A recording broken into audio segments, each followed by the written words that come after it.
What's going on, everybody? Welcome to the Week 1 playoff edition of the Pro Football Focus Show here on RotoGrinders. I am Brit Devine, joined by Mr. Ian Hartitz, who apparently pre-show PFF Lily had an issue. Is PFF Lily okay, Ian?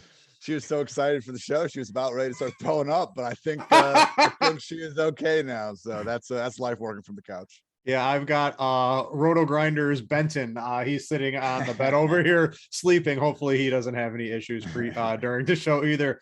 But welcome, everybody. It's the playoffs this week. So we're just going to do things a little bit differently. I was talking to Ian over the last couple of days. It doesn't make a lot of sense to talk about the slate and to talk about salaries and things like that, because there's so many slates across all the sites and everything like that.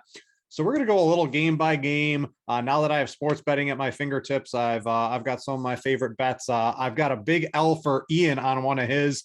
So we're gonna argue about one of these games here in a little bit, but we seem to be on the same page on most of these. So Ian, let's have some fun here today. What I do want to do is you put out an article over on PFF about the most complete 2021 NFL playoff team. I want to ask, did you run this up the ladder? Is this free for everybody, or is this behind the paywall this week? Always a man of the people right here. All right. So we made this free for everybody. So if you want to dig a little bit more in depth on what Ian has in this, we're going to go over it here. But you can go check it out on pff.com. What Ian did is basically, well, actually, I'll just let him explain it because I'll probably mess it up. Ian, explain what's going on here and any big takeaways we can use in sports betting, DFS, basically, and anything going on this week. Yeah, so I've done this for the last two playoffs, and it's not meant to just, exactly rank the top contenders necessarily, but I want to take a bigger look at everything more than just the quarterbacks, because so much of our analysis ends up coming down to, okay, everyone chill out. We got Tom Brady. Hey, we got Tom Brady versus like Jalen Hurts. And it's like, okay, we know that TB12 has the advantage and all that, but there's more to football than just the quarterback versus quarterback. So that was kind of the goal here. So I weighted the quarterback and the passing games the same as run defense, tackling, havoc, pass defense, offensive line, rushing offense, and just the receivers to try to get an idea of who are the most complete teams out there. So coming in at number 1, the San Francisco 49ers. And dude, they're not worse than 11th in any of these things. Like you can talk a couple holes, their cornerback room. Maybe Jimmy Garoppolo doesn't have that many style points, but man, if it works, it works. And, we can quantify this. Like he's 30th among 44 qualified quarterbacks in average target depth. The dude is dinking and dunking it heavy majority of the time. But hey, man, when they're second in yards per attempt behind only Joe Burrow and the Bengals, like who really cares how you're picking up the yards? So 49ers against the Cowboys, man, I do think this could be a tough situation for them because the Cowboys 31st in run defense. They've allowed at least 100 rushing yards in 11 of their last 12 games. Not so sure that's going to be great against, Shanahan, Elijah Mitchell and company. So, we'll get to our best bets here in a little bit, but I do think there's some underdog potential there for the 49ers. But yeah, basically, one of the kind of larger AFC, NFC takeaways, only the Patriots, who came in at number 2, were actually ranked inside the top 6, quote unquote, most complete teams out here. So that NFC really is a gauntlet, man. 49ers, Packers, Buccaneers, Rams, the Cowboys. You have a few holes here and there. Tampa Bay 29th in tackling, the Rams 27th in rushing offense, but otherwise, like, they are just awfully complete teams across the board. Now, on the other side of things, man, Pittsburgh literally could not find something. They're better than it. Not even just the worst. Like I think we all would have expected that, but league wide, I couldn't find something where they're ranked better than even 19th in this year, because like even guys great as TJ Watt is in that, front 7, they're still 20th on the season in pressure rate. So, TJ Watt, he's going to need to be a god if they want a chance to take down the Chiefs in this one. So we'll see, kind of how some of these middle ones shake out. The Bengals, pretty mediocre team other than Joe Burrow in the passing game. But hey, that's the number 1 freaking passing game in the entire NFL when I weighted these categories. So yeah, a lot of stuff going on here, Britt, but I think, the big takeaway for me overall would not be sleeping here on the 49ers or the Patriots, because they just don't have that big glaring weakness that most other teams have at least one of. I will agree with you on the 49ers this week. I think they are one of my upset favorites, but I am against you on this Patriots game, and we'll talk about that maybe a little bit why as we get into game by game analysis here, which we will do in just a second. But before we do, I want to let all of you guys know about Jock Market. Stop throwing your money away and check out Jock Market. the app where daily fantasy becomes a stock exchange. If you want to check it out, you can get a free $50 using promo code Grinders. You can download it in the app or Play stores. Check out jockmarket.com and use code Grinders for a 100% deposit match. I have tried this out. It's a fun little game. You do it pre-lock. Spend your money on some of the underdogs. Try to find guys that can really have big performances, and you can really boost, $10 into $70 and things like that. The other cool thing they're doing is if you are a first-time player on Jock Market, they give you a first market guarantee that will refund you up to your $100 losses in your first market. So make sure to check them out. A fun little game approved by me as well.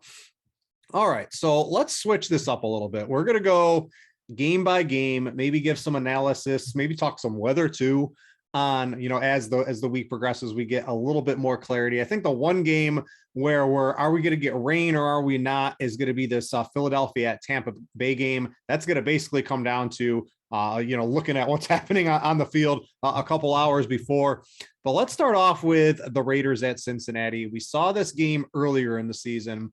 And what's happened recently for the Bengals is not what happened in that game. This was a Joe Mixon game. They were able to basically do whatever they wanted on offense in the run game. Mixon had a massive game. I think it was over 100 plus yards, a really good performance there. How do you see this playing out? Because we've seen the Bengals over the past couple of weeks, Ian, dice up basically anybody they've come across in the passing game, right? It looks like Jamar Chase is the real deal. T. Higgins, also the real deal. You still have to deal with Tyler Boyd out of the slot, who's a very capable. Uzoma's had a good season. Mixon capable out of the backfield. How do you see this game playing out? Because me personally, I think we see a flashback to what happened in the previous game where the Bengals sort of were able to control the ball, run all over them. That's how I'm playing this game. And I got another, a little extra to add on top of whatever analysis you might have at the end here.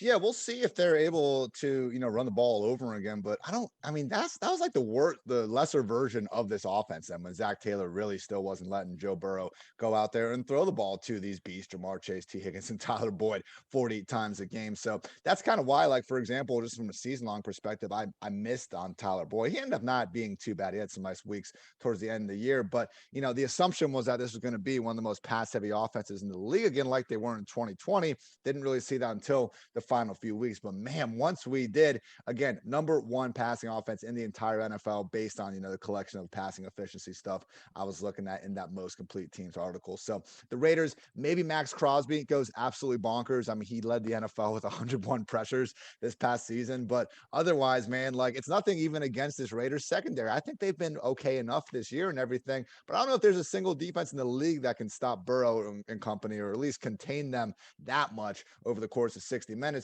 I don't think the Raiders can keep up. That's what it comes down to. Even last week, I mean, it wasn't like Derek Carr was necessarily putting the Raiders on his back in order to win that game. And that's really what it's been for the majority of the second half of the year. Once Henry Ruggs got taken out of the picture, man, okay, we've had Hunter Renfrow picking up a lot of catches. Zay Jones has had 5+ catches in 5 straight games. Like, they moved the ball to an extent, but the big play is just gone. And we've seen that really impact Carr's overall stats. Weeks 1 through 7, 90.2 PFF passing grade. Weeks 8 through 18, 63.7. Yards per attempt has dropped a whole yard and a half, and his average target depth is down the same. So it really just has been a more conservative offense that accordingly hasn't been able to put up the same level of points. So the one maybe area where the Raiders could potentially have some success, this if you look at the Bengals, they are actually one of the league's 6 worst defenses in yards after contact allowed per carry. Last week, Josh Jacobs did gain 130 of his 132 rushing yards after contact. So maybe they can get out to a quick lead. Jacobs is able to instill as well, but I don't know, man. It's just so tough to bet against those outside options on the Bengals, again, against pretty much anybody. So I am going to ride with Bengals -5.5 here. Final note before I throw it back over to you, Britt. Good stat from my buddy Austin Gale over at PFF. I mentioned the Carr splits with and without Ruggs, but you can also look at Derek Carr throughout his career in sub 40-degree weather. 50.1 PFF passing grade, 5.8 yards per attempt. When it's over 40 degrees, goes up to 83.8 and 7.1 yards per attempt. So all the factors working against Carr. I don't think they can slow down Burrow and company. Yeah, we're both on the same page as far as the team here. Bengals -5.5. I think it was down to like -5 or even 4.5 in some places. I looked right before the show. It's back to 5.5. So I think that is the fair line. My prop is I like the mix and rush yard, 74.5. I like the Bengals to really cruise. And here's a little hidden reason, Ian. I'm going to read to you the Raiders' travel schedule. Are you ready for this? Over the past couple of weeks, week 14 in Kansas City. All right. Then they're at Cleveland, right? I don't know if they went back to Las Vegas, but right. So you go from the Chiefs to the Browns in week 15. Then you're in Cleveland, you're home against the Broncos, right? So you're back out on the West Coast. Then you go to Indianapolis, right? Then you play the late game against the Chargers last week. And now you play the early game this week on the road. This is a ton of travel at the end of the season, right? With an extra one in here. I'm definitely on the Bengals to win this game. I'm fine taking some alternate lines if you want to boost this up to over a touchdown or anything like that. My personal opinion, I think the Bengals walk away with this game. That's also why I like that prop of Mixon, because I just expect it to be a grind time in that fourth quarter for him. So that's a little nugget for me on my personal opinion on this game. All right. It does look like Darren Waller's going to play. And just real quickly, if you are playing the entire, Saturday to Monday slate, I think it's as good as time as ever to go with that 2 tight end shell, because, we have our Wallers, our Kittles, all the freaking great tight ends that are still alive. A great Travis Kelce as well. And then to have Zach Ertz, the Cardinals' #1 receiver lately, sitting there at 4,700. Don't be afraid to go double tight end. And I think Waller certainly is in play there.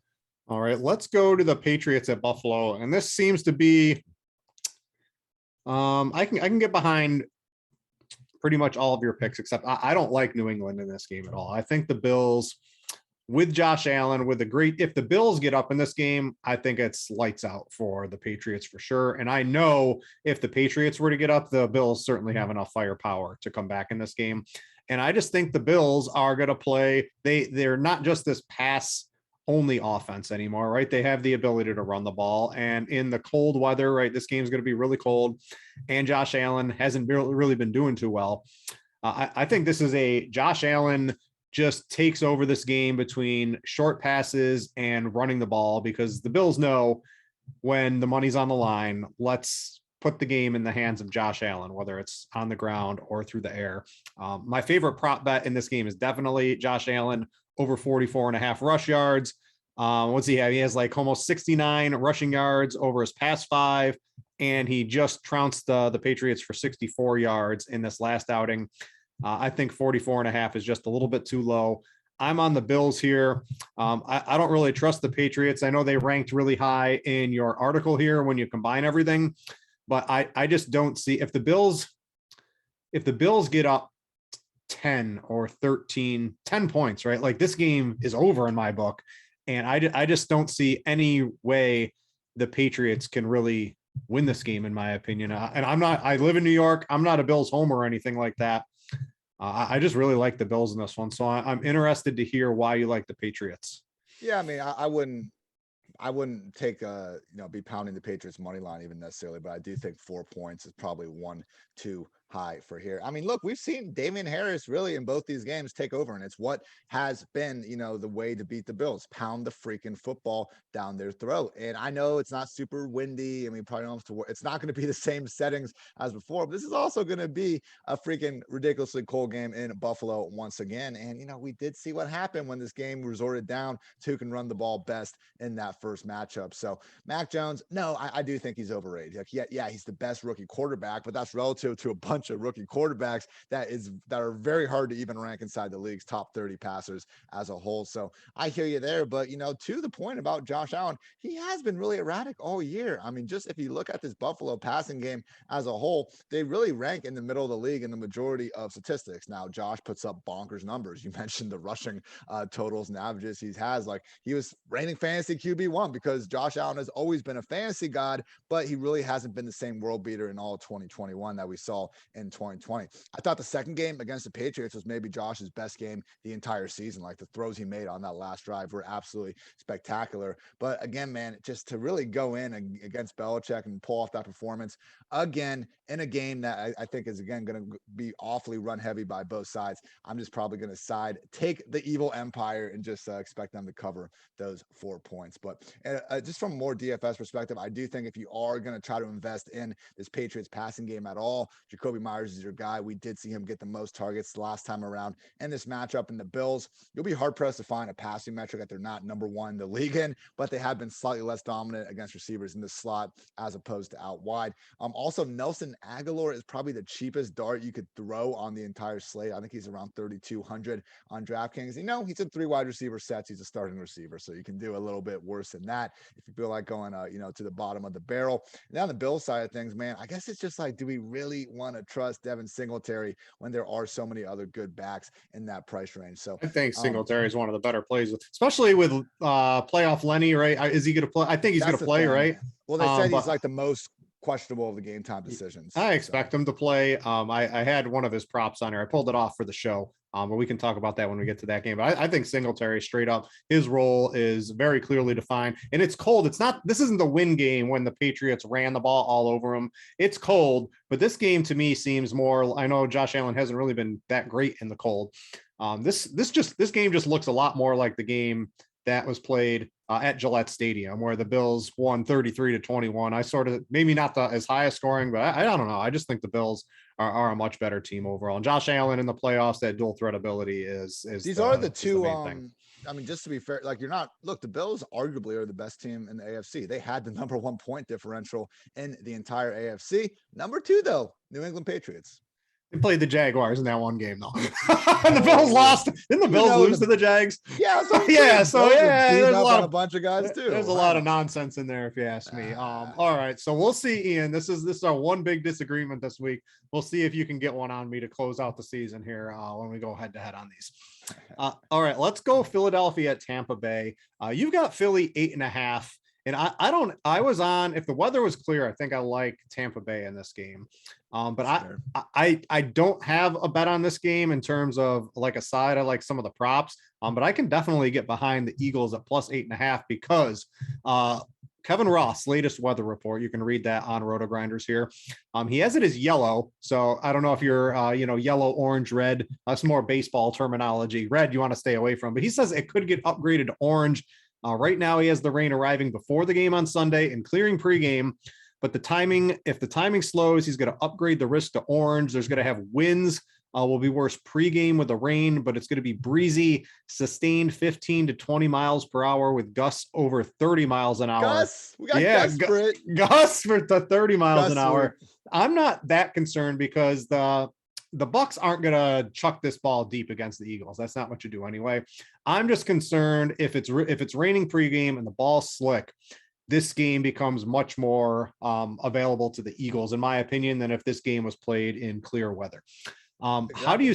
How do you see this game playing out? I think Brady, my favorite prop, I like Lenny receiving yards. I think it was 32.5. If he plays, make sure to catch that like pregame if you can still get that. But mine is Gronk over 57.5 because Evans, the deep ball, all that stuff that he does, he'll get his touchdown. But I just don't know if he's going to gather all those yards. And I think some of those are going to be fed to Gronk on the inside on some of these intermediate passes, especially if the weather and wind play out. So that's my prop. Tell me why you like the Eagles here, plus 8.5. Well, I think first of all, just looking at what we saw in the first matchup, it's not the same first matchup because 2 weeks after the Buccaneers beat the Eagles, that was when we saw them just really changed around their entire offense to become this run first unit. And around that time, that would have been fun to see because that was the best version of this Tampa Bay run defense. They gave up -1 rushing yards to the New England Patriots. We didn't want to roster a single running back against them for the first 6-7 weeks of the year. But when you look at the second half of the season, man, it really wasn't the same juggernaut. And a big reason why was losing Levante David, but he's right there next to Leonard Fournette as per Bruce Arians, the most questionable of the game time decisions. So even if David is back, it certainly doesn't sound like he's necessarily going to be at 100%. The Jets ran for 150 yards on this group. The Bills 173, the Falcons 121, and that's all, since December started. So the Buccaneers really haven't been the same sort of juggernaut on the run defense side of things. They've allowed the highest explosive run play rate on the season. Healthy Jalen Hurts, healthy Miles Sanders. Like, there is a path to, I don't know about victory, because Hurts versus Brady, we're taking a pretty large leap there, but at least a covering 8.5, man. So I just think that, again, this Eagles team, same thing we said about the Colts, same thing we're saying about the Titans. Like, there is this certain type of just smash mouth football team that, wouldn't pick the Eagles to go win 4 straight and, hoist the Lombardi trophy here in a month. But at the same time, one any given Sunday, they could be a tough out for anyone. So I agree with what you were saying on defense. They have done a good job limiting the big plays all year. And at this point, man, like, look, we saw Tom Brady in 2019 versus 2020. Realize he wasn't washed, but that's what Tom Brady can look like when he doesn't have weapons. And you take away AB, Goblin, Cyril freaking Grayson is now out. So it's like Evans and Gronk better be carrying everything, because if not, man, I think it's going to be Brady throwing to cover Tyler Johnson's and Brashad Perryman's for most of the afternoon. So with the weather going against them, again, I think with the matchup reasonable, give me Philly plus 8.5, man.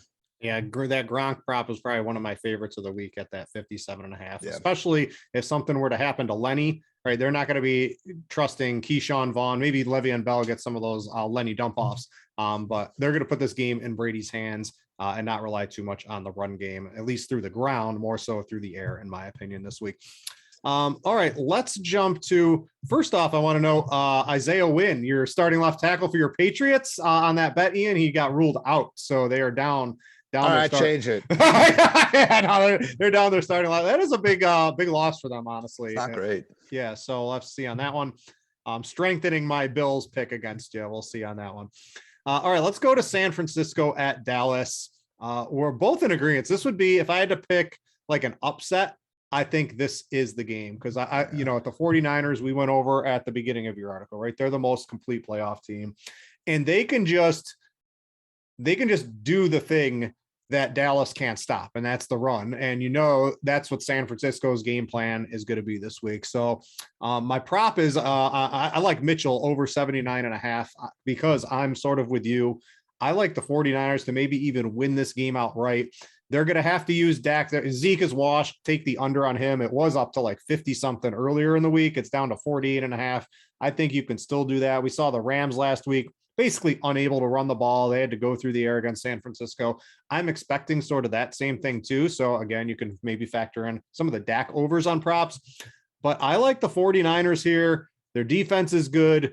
Dak's going to have to play an A+ game. Garoppolo's probably going to have to throw a pick or something, in my opinion, for Dallas to really live up to expectations in this one.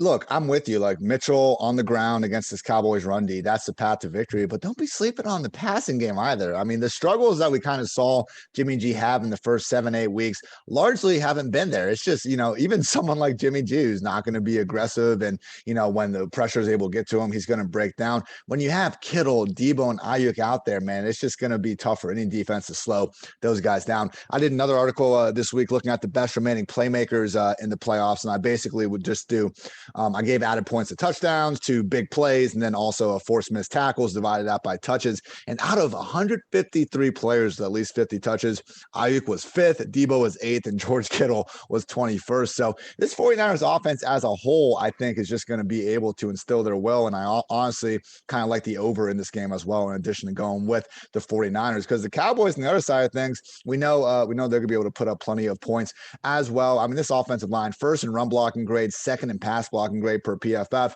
Last year's Browns was the only team in our database to ever finish 1st in both those categories. So this is truly a great offensive line that should have a healthy version of Tyron Smith. To the 49ers credit, they're also getting a healthy Trent Williams, who was PFF's offensive player of the year. How about that, supporting the big uglies up front? So yeah, Mitchell, man, like, he'd be the one I think I'd feel better about, like, locking in that mid 5K range over Devin Singletary. Why not both? We don't have to decide between them necessarily, but I do think Mitchell just getting those 20 touches. Like, we've seen games, man, him coming back from injury, and Shanahan saying pregame, like, we'll see how he holds up, and he's still getting fed over 20 touches, no problems. Now it's last game of the year, can't hold anything back now, Brett, type of of format, and I think we'll see him do just fine. So the one area where I think we could see the Cowboys get up and win this game is if they can establish that early lead and let these pass rushers feast, because as great as that Kittle, Ayuk, Debo trio might be up for the 49ers offense, Cowboys got one themselves in that front seven. Just looking at every single pass rusher this year with at least 50 snaps getting after the pass rusher, Parsons, number 1, Randy Gregory, number 18, DeMarcus Lawrence, number 25. So I think that's the path to success, man. They got to try to force these guys to throw the ball and then get after Jimmy G, because we have seen with Garoppolo, if you can just remove his, first read there, if you can actually force him to move in the pocket, far less dangerous. The only player I've bet to score a touchdown this week is Deebo Samuel, because I guess anytime, you have to assume some rational coaching that it's the playoffs now. Maybe some of these Jawan Jennings, right? All these fringe third and fourth, tier players. Yeah, their touches need to disappear. And if there's anyone, right, who, I still think Debo is by far the biggest playmaker on the 49ers offense, even over George Kittle. He's so dangerous.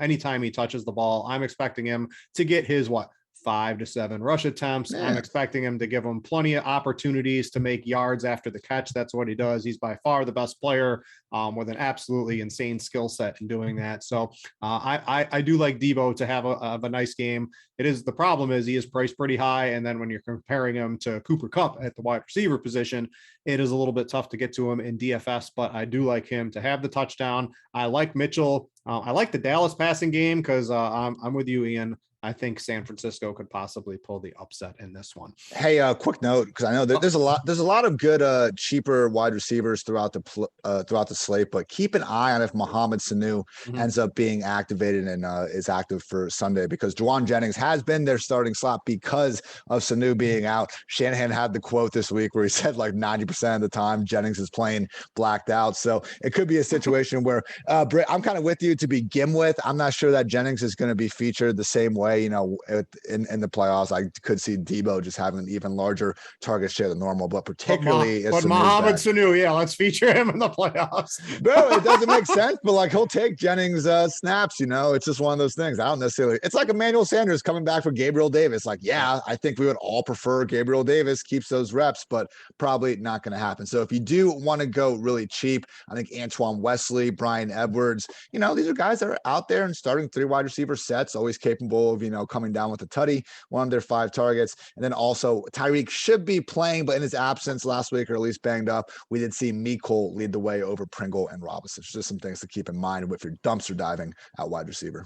All right, let's go to Pittsburgh at Kansas City. This one I don't have a prop or a bet on. I know you got Kansas City minus 12.5, which I guess is probably the right way to go considering what happened in the first game. My prop, I was going to, if Clyde was going to play, I was definitely going to be in on his rushing props. I got to see, I didn't have a Darren Williams line or a Darrell Williams line. It looks like he's going to be the starter. And then Gore's always a little sneaky. I think they always put, especially in this game, his prop is going to probably be at 24, 25 or something like that when it comes out, maybe even a little less. I got to see what that is. But I like the Chiefs running back props, Ian, because I guess it makes sense, right? If you like the Chiefs minus 12.5, they're going to be running the damn ball in that fourth quarter because, you showed at your article just the huge discrepancy. I mean, the Chiefs are near the bottom of that too, but they have Patrick Mahomes, which sort of separates everything else. And they have Tyreek Hill and they have Travis Kelce. And I know the Steelers have a couple good players, but I think it's just too much to overcome. Pittsburgh sort of backed into the playoffs, and Kansas City, I think they deserve this hefty line. It's tough in playoff football to lay such a big line, but that's probably the side I'd be on. Didn't actually bet this one personally, though.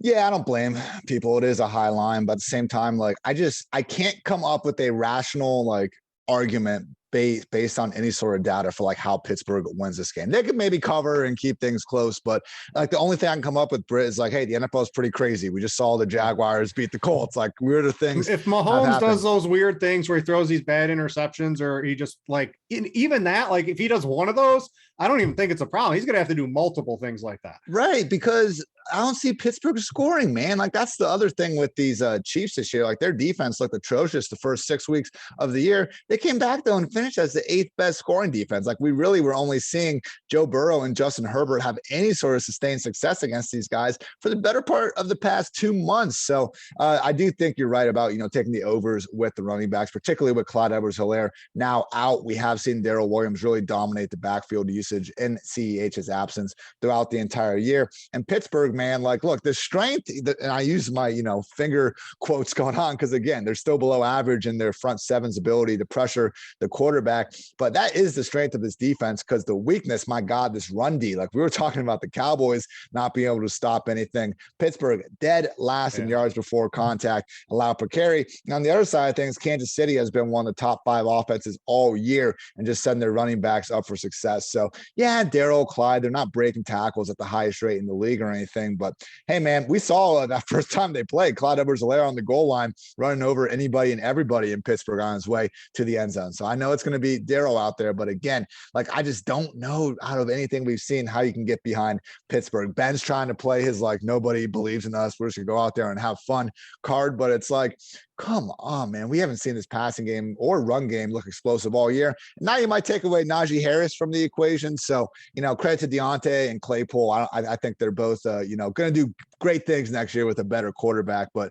I just cannot get behind Pittsburgh by any stretch here. I would say the wild card, don't be afraid to go dumpster diving to Ray McCloud if Juju is going to end up not being activated. This could be a game where Ben's throwing the ball 50 times and 9 catches for 30 yards will still get you double-digit fantasy points out of someone like Ray. And also Pat Freiermuth is another one of those tight ends that you can always keep an eye on. So if Najee is out, we would expect it to be Benny Snell. He was working well ahead of Kalen Ballage last week in that one. But again, I just don't know how Pittsburgh is going to put up all that many points, man. Does seem like a situation where Mahomes and company should keep rolling.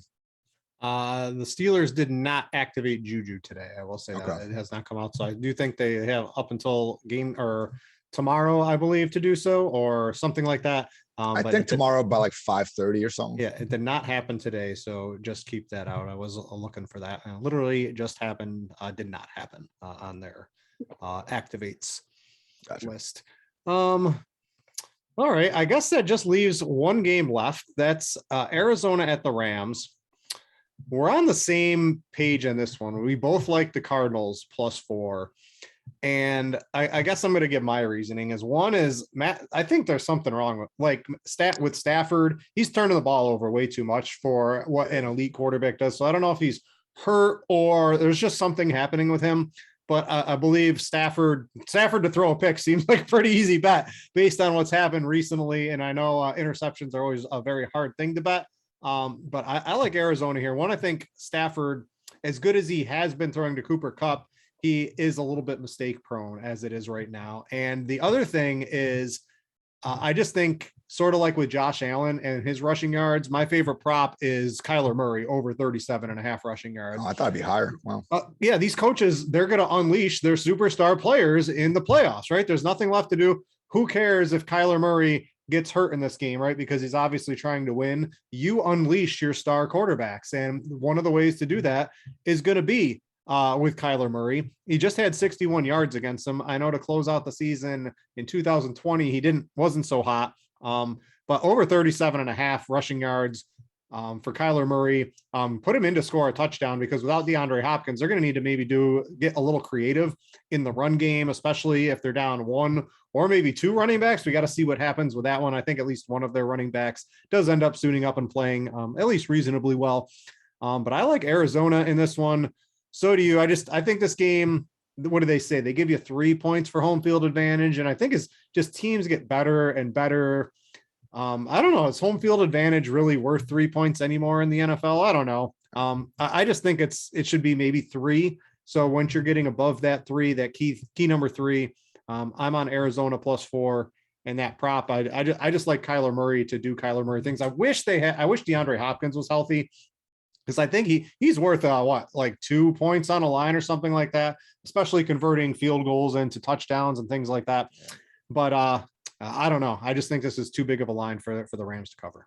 Yeah, to the home field advantage point, PFF's own resident mathematician expert Eric Eager has said that this year it's basically been null and not even made a difference. Yeah. In the ending spread. So yeah, I just think with the Cardinals, man, it's been a different version of Stafford, and it's kind of crazy. Like, first of all, I think Stafford's getting a little bit too much shit because they're trying to compare him like the 2018 Jared Goff, who was really good. Like, I'm old enough to remember, Britt, when Jared Goff was actually a good quarterback. Now, yeah, it was only for 2 years, but if you could sign up and have the 2018 version of Jared Goff play for your team every single year, I think a lot of teams would be happy to have that. I mean, the dude threw 41 touchdowns. With that said, he has not had his fastball recently. I mean, if you look at this year, games with at least 3 completions of 20 plus air yards, weeks 1 through 7, he had 4 separate games with at least 3 of those. Weeks 8 through 18, though, we've only seen that happen twice. I mean, turnover-worthy plays, weeks 1 through 7 on deep balls, 1. Weeks 8 through 18, 9. So yeah, like it just hasn't really been the same offense going deep downfield. And yeah, I mean, losing Robert Woods might have something to do with that. But we've seen, like last week, that game-ending pick, wasn't anything wrong about Beckham getting open deep. The ball just couldn't get out there. So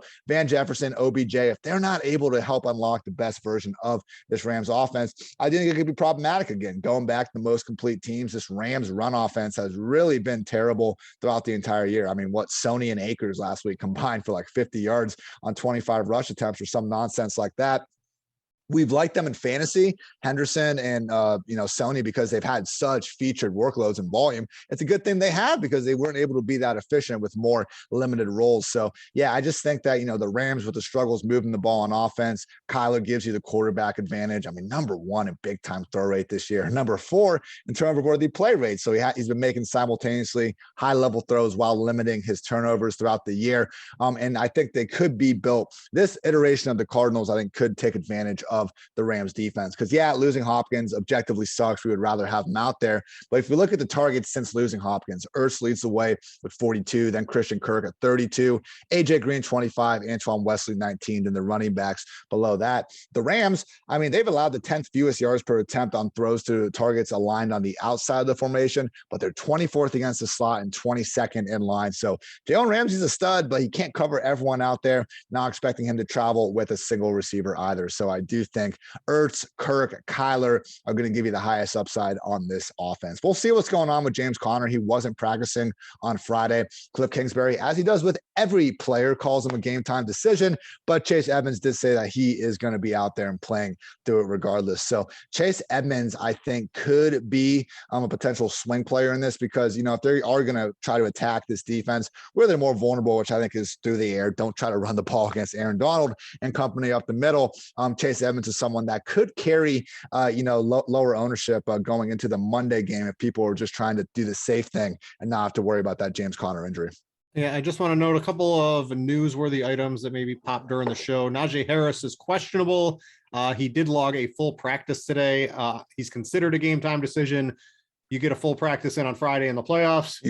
Dude's playing in the playoff game. So I expect a full workload for Najee Harris. Darrell Williams is expected to play. We mentioned that a little bit. Tyreek Hill expected to play. He practiced on Friday. Andy Reid told reporters the plan was for Hill to play unless something happens. Over under giant jumping catches over McCole Hardman in the end zone pregame of 0.5 for Tyreek Hill. I'm going to take the under on that this week, Ian. Dude, I was hanging out, watching the game with some friends last week. We didn't have the sound on and we had music on. They kept showing that catch. And I was like, what's going on? Like, yeah, it was a cool catch, but why do I keep seeing it? And I was like, oh, that's why Tyreek isn't even playing out here. Oh, man. Yeah, if it happened on that play, but it seems likely. I don't know. When you're like a freak athlete, are you allowed to do these things in pregame warmups, right? Because that's something that could happen in the game, right? Why? Sure looks fun, Britt. I wouldn't know, but if I could do that, I could get about 3 inches off the ground, maybe. So, all right, I guess that's gonna do it for the final 2021/22. Don't be cheering up on me, Britt. Yeah. So, dude, it's been fun. I hope you're back next year. Of course. In some form here. I love doing the show with you. Likewise, and, brother. I'm glad PFF Lily made it through the show. I'm glad RG Benton didn't wake up from his little nap time. And dude, let's have a fun week. I'll still be I really like sports betting and all that, having it at my fingertips. It's I still play DFS specifically not for having to football. drive 3 hours or whatever it was. It was even 10 minutes it was 10 minutes, but even I hate that. It's just easier. It's just so much easier on your phone. I'm getting a lot more into that. Hopefully some of the props and plays come through from you guys if you happen to use them. Other than that, Ian, it's been a fun season. We'll try to run it back in next year for football. But that does it for the PFF Fantasy Show for the 2021 NFL football season. For Brit, for Ian, I'm Brit. Thanks for watching, everybody, and we out you.